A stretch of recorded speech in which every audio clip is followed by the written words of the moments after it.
خانہ کعبہ، اس کی تعمیر حضرت آدم علیہ السلام نے کی تھی، اس کی جو تعمیر نو ہے وہ حضرت ابراہیم علیہ السلام نے کی۔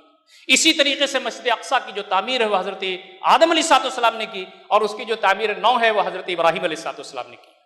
سب سے پہلا گھر جو اللہ رب العزت کا خانہ کعبہ ہے، نبی اکرم صلی اللہ علیہ وسلم نے اسے بتوں سے پاک کیا۔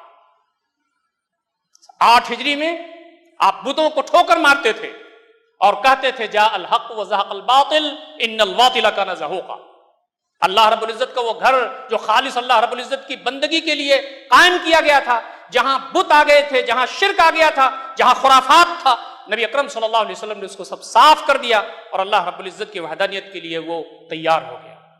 آپ صلی اللہ علیہ وسلم کے انتقال کا وقت قریب تھا، آپ کو اللہ رب العزت کی طرف سے یہ اشارے ہو گئے تھے کہ شاید تم اگلے سال نہ رہو اس زمین پر۔ آپ نے کہا کہ کاش مسجد اقصیٰ کے اندر سے بھی خرافات ختم ہو جائیں۔ حضرت ابراہیم علیہ السلام کے بعد گرچہ وہاں انبیاء آئے، اللہ رب العزت نے اس کے ارد گرد میں برکتیں نازل فرمائیں۔ وہاں حضرت ابراہیم آئے، وہاں حضرت یعقوب آئے، وہاں حضرت داؤد آئے، وہاں حضرت سلیمان آئے، وہاں حضرت زکریا آئے، وہاں حضرت موسیٰ آئے، وہاں حضرت مریم آئی، وہاں حضرت عیسیٰ آئے۔ بارکنا حولہ، اس کے درمیان ہم نے برکت نازل فرمائی۔ لیکن اہل کتاب کی نالائقیوں کی وجہ سے مسجد اقصیٰ میں حالات بہت ہی ناگفتہ بہ تھے، خرافات تھی۔ عیسائیوں نے شرک کر لیا تھا اللہ رب العزت کی شان اور اس کی بندگی میں۔ حضرت جبریل حضرت عیسیٰ علیہ السلام کو شامل کر کے ثالث و ثلاثہ وہ کہتے تھے۔ نبی اکرم صلی اللہ علیہ وسلم کی یہ تڑپ تھی کہ مسجد اقصیٰ بھی صاف ستھرا ہو جائے، لیکن آپ صلی اللہ علیہ وسلم کی حیات مبارکہ میں یہ نہیں ہو سکا۔ آپ کی احادیث میں آتا ہے کہ آپ صلی اللہ علیہ وسلم نے بشارت دی کہ ایک دن مسجد اقصیٰ آزاد ہوگا، یہ آپ نے بشارت دی تھی، اور یہ بشارت پوری ہوئی حضرت عمر رضی اللہ تعالیٰ عنہ کے ذریعے۔ 15 ہجری میں عبیدہ بن جراح رضی اللہ تعالیٰ عنہ کی قیادت میں فلسطین کا اور قدس کا محاصرہ کر لیا گیا۔ یہ شوال 15 ہجری، محاصرہ شدید تھا اور وہ سرنڈر کرنے کے لیے تیار نہیں تھے، لیکن جب انہوں نے دیکھا کہ ہماری جان خطرے میں ہے تو عیسائیوں نے سرنڈر کر دیا، لیکن انہوں نے شرط دی کہ مسلمانوں کا خلیفہ آ کر کے معاہدے پر دستخط کرے۔ 6 مہینے لگ گئے۔ ربیع الاول 16 ہجری میں حضرت عمر رضی اللہ تعالیٰ عنہ مسجد اقصیٰ میں جاتے ہیں اور وہاں معاہدہ ہوتا ہے، اور سارے معاہدات کی تفصیلات موجود ہیں، اس کا یہاں وقت نہیں ہے۔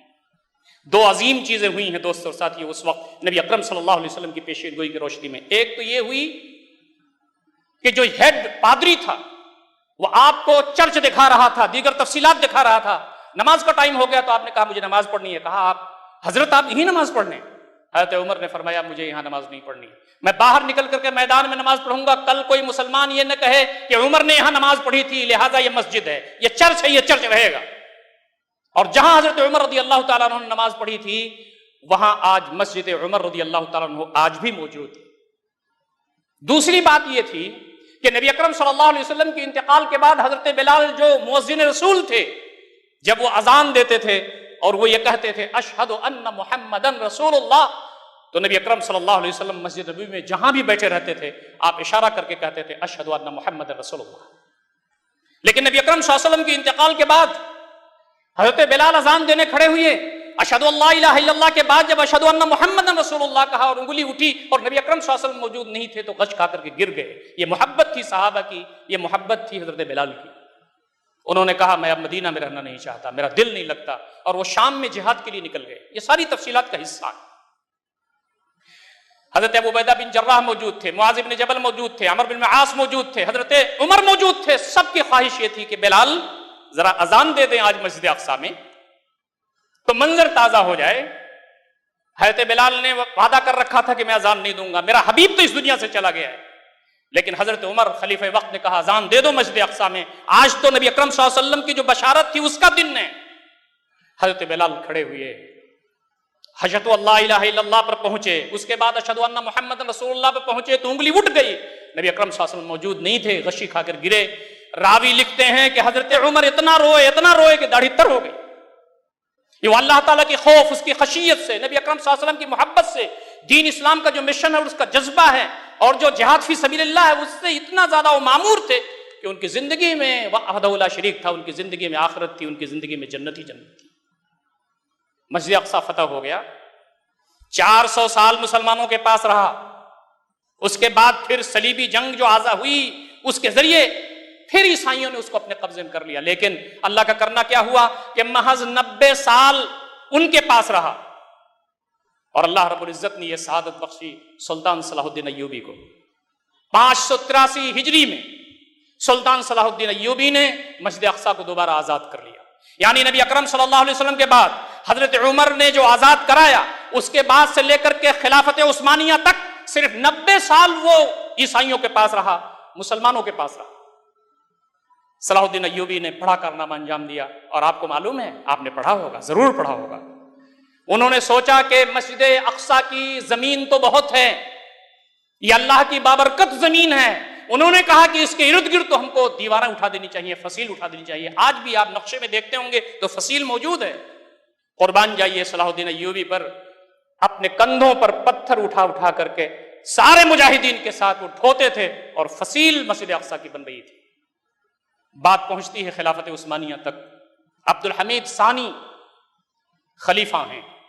یہودیوں کا ڈیلیگیشن پہنچتا ہے کہ حضرت آپ کے یہاں جو اکنامک کرائسس ہے, پیسے کی بڑی کمی ہے, ہم آپ کو سونے اور چاندی دینے کے لیے تیار ہیں, بس یہودیوں کو وہاں جگہ دے دیجئے فلسطین میں اور قدس میں آباد ہونے کے لیے. عبد الحمید ثانی نے عظیم جملہ کہا تھا. انہوں نے کہا تھا پوری دنیا کے برابر اگر تم مجھے سونا دے دو تو بھی میں تمہیں فلسطین نہیں دے سکتا, قدس نہیں دیتا. اور یاد رکھو قدس میری ملکیت نہیں ہے, امت مسلمہ کی ملکیت ہے. یہ وہ جگہ ہے جو نبی اکرم صلی اللہ علیہ وسلم کی اسراء ہے, نبی اکرم صلی اللہ علیہ وسلم کی معراج ہے, انبیاء کی سرزمین ہے. میری ملکیت نہیں ہے, امت مسلمہ کی, عالم اسلام کی ملکیت. یہودیوں نے سازش کی. 1924 میں خلافت ختم ہو گئی اور استعمار کا راج ہوا. سامراجیت کا جو ولولہ تھا اور اس کی پوری دنیا میں آپ دیکھ رہے ہیں کہ ممالک غلام ہوتے چلے گئے. تو بیت المقدس, فلسطین, اس کے اطراف, یہ سب انگلینڈ کے ہاتھ میں آ گئے, برطانیہ کے ہاتھ میں آ گئے. اور 1948 میں وہاں باقاعدہ گویا کہ قبضہ کر لیا یہودیوں نے مسجد اقصی پر, قبلے پر, قدس پر اور وہاں کی آبادی پر.